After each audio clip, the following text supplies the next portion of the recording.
మత్తయి సువార్త 20:1 పరలోక రాజ్యము ఒక ఇంటి యజమానుని పోలి ఉన్నది. ద్రాక్ష తోటలో తన పనివారిని ఉదయకాలం 6 గంటలు, 9 గంటలు, 12 గంటలు, 3 గంటలు, 5 గంటలు పెట్టుకుని దినముకు దేనారం చొప్పున వారికి జీతం ఇచ్చును. కాబట్టి దేవుడు ఉదయకాల సమయంలో నుంచి 6 గంటల నుంచి సాయంత్రం 6 గంటలు దేవుడు నీకు ఏ స్థితిలో అయితే పని అనుగ్రహించారు ఆ స్థితిలో నమ్మకంగా ఉండి దేవుని కృతజ్ఞతాస్తుతులు చెల్లిస్తే క్షేమకరమైన మార్గంలో నడుచుకుంటావు. పగలు నడుచుకున్నట్లు సాయంత్రం 6 గంటల నుంచి ఉదయం 6 గంటల వరకు నీ ప్రవర్తన ఏ విధంగా ఉంటుందో ఆ ప్రవర్తన ఫలితమే నువ్వు పొందుకుంటావు.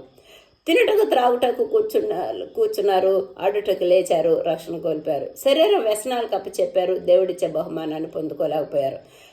యజమానుని మీద సనుక్కున్నట్లు దేవుడు నీకు ఏదైనా సహాయం చేయనప్పుడు, పొందుకోలేనప్పుడు దేవుని మీద సనిగి దేవుని కృపను పోగొట్టుకుంటున్నావేమో.